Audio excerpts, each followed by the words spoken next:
ವೀಕ್ಷಕರೇ, ಮಳೆಗಾಲ ಬಂತೆಂದರೆ ಸಾಕು, ಬಿಸಿ ಬಿಸಿ ಬಜ್ಜಿ ಬೋಂಡ ತಿನ್ನಬೇಕು, ಕಿಟಕಿ ಹತ್ರ ಕೂತು ಕಾಫಿ ಕುಡಿಬೇಕು ಅನಿಸೋದು ಸಹಜ ಅಲ್ವಾ. ಆದರೆ ನೆನಪಿರಲಿ, ಇದೇ ಮಳೆಗಾಲ ನಿಮ್ಮ ದೇಹವನ್ನು ರೋಗಗಳ ಗೂಡನ್ನಾಗಿ ಮಾಡಲು ಹೊಂಚು ಹಾಕಿ ಕುಳಿತಿರುತ್ತೆ. ಕೆಮ್ಮು, ಜ್ವರ, ಇನ್ಫೆಕ್ಷನ್ಗಳು ನಿಮ್ಮ ಮನೆ ಬಾಗಿಲು ತಟ್ಟಲು ಕಾಯ್ತಿರುತ್ತೆ. ಆದರೆ ವೈದ್ಯರ ಬಳಿ ಹೋಗಿ ಸಾವಿರಾರು ರೂಪಾಯಿ ಖರ್ಚು ಮಾಡುವ ಮುನ್ನ ಪ್ರಕೃತಿ ನಮಗೆ ಕೊಟ್ಟಿರುವ ಕೇವಲ 10 ರೂಪಾಯಿಯ ಈ ಒಂದು ಮ್ಯಾಜಿಕಲ್ ಹಣ್ಣನ್ನು ನೀವು ತಿಂದರೆ ಮಳೆಗಾಲದ ಯಾವ ರೋಗವೂ ನಿಮ್ಮ ಹತ್ತಿರವೂ ಸುಳಿಯೋಲ್ಲ.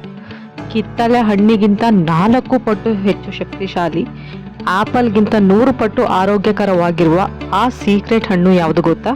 ಬನ್ನಿ ಇವತ್ತಿನ ವಿಡಿಯೋದಲ್ಲಿ ನೋಡೋಣ. ಹೌದು, ನಾವು ಮಾತಾಡ್ತಿರೋದು ಬೇರೆ ಯಾವುದೋ ದುಬಾರಿ ವಿದೇಶಿ ಹಣ್ಣಿನ ಬಗ್ಗೆ ಅಲ್ಲ. ನಮ್ಮ ಗಲ್ಲಿಗಳಲ್ಲೂ ಸಿಗುವ ಸಾಧಾರಣ ಪೇರ್ಲ ಹಣ್ಣು ಅಥವಾ ಸೀಬೆ ಹಣ್ಣಿನ ಬಗ್ಗೆ. ನಾವೆಲ್ಲರೂ ಇದನ್ನು ಕೇವಲ ಒಂದು ಸಾಮಾನ್ಯ ಹಣ್ಣು ಅಂತ ಅಂದ್ಕೊಂಡಿದ್ದೀವಿ.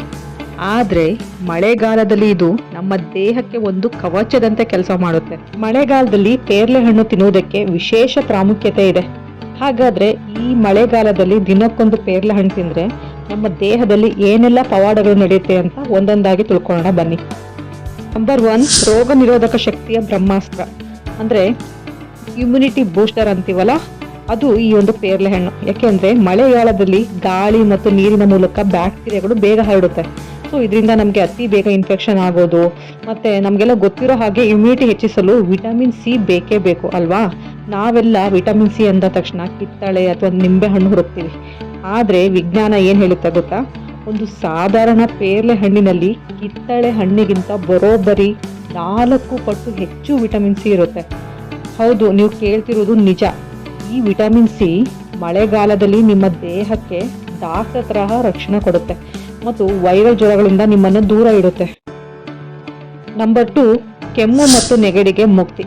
ನೋಡಿ, ಮಳೆಗಾಲದಲ್ಲಿ ನೆಗಡಿ, ಸೈನಸ್, ಗಂಟಲು ನೋವು ಇವು ಸರ್ವೇ ಸಾಮಾನ್ಯ ಅಲ್ವಾ. ಆದರೆ ನೆನ್ಪಿಡಿ, ಚೆನ್ನಾಗಿ ಹಣ್ಣಾದ ಪೇರ್ಲೆಕ್ಕಿಂತ ಸ್ವಲ್ಪ ಕಾಯಿ ಇರೋ ಪೇರ್ಲ ಹಣ್ಣ ಅಥವಾ ಅದರ ಎಲೆಗಳ ಕಷಾಯ ಮಳೆಗಾಲದ ಕೆಮ್ಮಿಗೆ ಅದ್ಭುತ ಮನೆಮದ್ದು ಅಂತಲೇ ಹೇಳ್ಬೋದು. ಏಕೆಂದರೆ ಇದರಲ್ಲಿರುವ ಐರನ್ ಮತ್ತು ವಿಟಮಿನ್ ಸಿ ಅಂಶಗಳು ಶ್ವಾಸಕೋಶದಲ್ಲಿ ಕಫ ಕಟ್ಟಿಕೊಳ್ಳದಂತೆ ನೋಡ್ಕೊಳ್ಳುತ್ತೆ. ಇದು ವೈರಸ್ ಹರಡುವುದನ್ನು ತಡೆಯುತ್ತದೆ ಮತ್ತು ಗಂಟಲಿನಲ್ಲಿರುವ ಕಿರಿಕಿರಿನೂ ಕೂಡ ಇದು ಕಡಿಮೆ ಮಾಡುತ್ತೆ. ಪೇರ್ಲೆ ಹಣ್ಣಿಗೆ ಸ್ವಲ್ಪ ಉಪ್ಪು ಮತ್ತು ಕಾಳು ಮೆಣಸಿನ ಪುಡಿ ಅಂದರೆ ಬ್ಲ್ಯಾಕ್ ಪೇಪರ್ ಪೌಡರ್ ಹಾಕಿ ತಿಂದರೆ ತಕ್ಷಣ ನಿಮಗೆ ಒಂದು ರಿಲೀಫ್ ಸಿಗುತ್ತೆ ಇದರಿಂದ. 3ನೇ ಮುಖ್ಯ ಬೆನಿಫಿಟ್ಟು, ಜೀರ್ಣಕ್ರಿಯೆ ಸೂಪರ್ ಫಾಸ್ಟ್ ಮಾಡುತ್ತೆ. ಮಳೆಗಾಲದಲ್ಲಿ ನಮ್ಮ ಜೀರ್ಣಶಕ್ತಿ ತುಂಬ ಮಂದಗತಿಯಲ್ಲಿರುತ್ತೆ. ಹೋಟೆಲ್ ಊಟ ಅಥವಾ ಕಲುಷಿತ ನೀರಿನಿಂದಾಗಿ ಡಯೇರಿಯಾ, ಫುಡ್ ಪಾಯ್ಸನಿಂಗ್, ಮಲಬದ್ಧತೆ ಅಂದರೆ ಕಾನ್ಸ್ಟಿಪೇಷನ್ ಸಮಸ್ಯೆಗಳು ಕಾಡ್ತಾ ಇರುತ್ತೆ ಅಲ್ವಾ. ಪೇರ್ಲೆ ಹಣ್ಣಿನಲ್ಲಿ ಪ್ರಕೃತಿಯಲ್ಲೇ ಅತ್ಯಂತ ಹೆಚ್ಚಿನ ಪ್ರಮಾಣದ ಡಯಟರಿ ಫೈಬರ್ ಇದೆ. ನೀವು ದಿನಕ್ಕೊಂದು ಪೇರ್ಲೆ ಹಣ್ಣನ್ನು ಬೀಜ ಸಮೇತ ತಿಂದರೆ ಅದು ನಿಮ್ಮ ಕರುಳನ್ನು ಸಂಪೂರ್ಣವಾಗಿ ಸ್ವಚ್ಛಗೊಳಿಸುತ್ತದೆ. ಗ್ಯಾಸ್, ಅಸಿಡಿಟಿ ಮಾಯವಾಗಿ ಮಲಬದ್ಧತೆ ಸಮಸ್ಯೆಗೂ ಕೂಡ ಪರ್ಮನೆಂಟ್ ಫುಲ್ ಸ್ಟಾಪ್ ಬಿಡುತ್ತೆ. ಕೊನೆಯ ಮುಖ್ಯ ಆರೋಗ್ಯ ಪ್ರಯೋಜನ, ಡಯಾಬಿಟಿಸ್ ಮತ್ತು ಹಾರ್ಟ್ ಹೆಲ್ತ್. ನೋಡಿ, ಇತ್ತೀಚಿನ ದಿನಗಳಲ್ಲಿ ಸಕ್ಕರೆ ಕಾಯಿಲೆ, BP ಇರುವವರ ಸಂಖ್ಯೆ ಹೆಚ್ಚಾಗುತ್ತಾನೆ ಇದೆ ಅಲ್ವಾ. ಮಳೆಗಾಲದಲ್ಲಿ ಹೊರಗೆ ಹೋಗಿ ವಾಕಿಂಗ್ ಅಥವಾ ವ್ಯಾಯಾಮ ಮಾಡಲು ಆಗೋದಿಲ್ಲ. ಇದರಿಂದ ಶುಗರ್ ಲೆವೆಲ್ ದಿಢೀರೆಂದು ಹೆಚ್ಚಾಗುವ ಸಾಧ್ಯತೆ ಜಾಸ್ತಿನೇ ಇರುತ್ತೆ. ಆದರೆ ಪೇರ್ಲೆ ಹಣ್ಣಿನಲ್ಲಿ ಗ್ಲೈಸೆಮಿಕ್ ಇಂಡೆಕ್ಸ್ ತುಂಬಾ ಕಡಿಮೆ ಇರುತ್ತೆ. ಅಂದರೆ ಇದನ್ನು ತಿಂದರೆ ರಕ್ತದಲ್ಲಿನ ಸಕ್ಕರೆ ಪ್ರಮಾಣ ತಕ್ಷಣ ಹೆಚ್ಚಾಗೋದಿಲ್ಲ.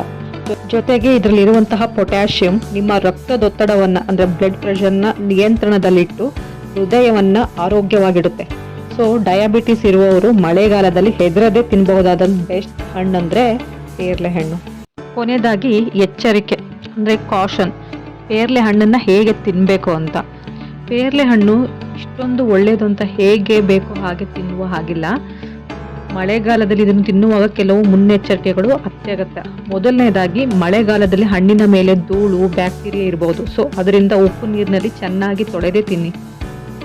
ಎರಡನೇದಾಗಿ, ಮಳೆಗಾಲದಲ್ಲಿ ಪೇರ್ಲೆ ಹಣ್ಣನ್ನು ಎಂದಿಗೂ ಸಂಜೆ 4 ಗಂಟೆ ನಂತರ ಅಥವಾ ರಾತ್ರಿ ವೇಳೆ ತಿನ್ನಬೇಡಿ. ಏಕೆಂದರೆ ಇದು ತಂಪು ಗುಣಗಳನ್ನ ಹೊಂದಿರೋದ್ರಿಂದ ರಾತ್ರಿ ತಿಂದರೆ ಕಫ ಅಥವಾ ನೆಗಡಿ ಹೆಚ್ಚಾಗಬಹುದು. ಸೊ ಮಧ್ಯಾಹ್ನದ ಹೊತ್ತು ತಿನ್ನುವುದು ಅತ್ಯುತ್ತಮವಾದ ಟೈಮ್. ನೋಡಿದ್ರಲ್ಲ ವೀಕ್ಷಕರೇ, ಕೇವಲ 10-15 ರೂಪಾಯಿಗೆ ಸಿಗುವ ಈ ಪೇರ್ಲೆ ಹಣ್ಣಿನಲ್ಲಿ ಎಷ್ಟೆಲ್ಲ ರಹಸ್ಯ ಅಡಗಿದೆ ಅಂತ. ಇನ್ಯಾಕೆ ತಡ, ಈ ಮಳೆಗಾಲದಲ್ಲಿ ಕೆಮಿಕಲ್ ಮಾತ್ರೆಗಳನ್ನು ತಿನ್ನುವ ಬದಲು ಪ್ರಕೃತಿ ನುಡಿಯಿರುವ ಈ ಅದ್ಭುತ ಹಣ್ಣನ್ನು ತಿನ್ನಿ ಆರೋಗ್ಯವಾಗಿರಿ. ನಿಮಗೆ ಈ ಮಾಹಿತಿ ಇಷ್ಟವಾಗಿದ್ದರೆ ತಕ್ಷಣ ಈ ವಿಡಿಯೋಗೊಂದು ಲೈಕ್ ಮಾಡಿ, ನಿಮ್ಮ ಫ್ಯಾಮಿಲಿ ಫ್ರೆಂಡ್ಸ್ ಜೊತೆ ಶೇರ್ ಮಾಡಿ. ಇಂತಹದ್ದೇ ರೋಚಕ ಮತ್ತು ಹೆಲ್ತ್ ಟಿಪ್ಸ್ಗಳಿಗಾಗಿ ನನ್ನ ಚಾನಲ್ನ ಈಗಲೇ ಸಬ್ಸ್ಕ್ರೈಬ್ ಆಗಿ. ಸೊ ಮುಂದಿನ ವಿಡಿಯೋದಲ್ಲಿ ಸಿಗೋಣ. Thank you so much.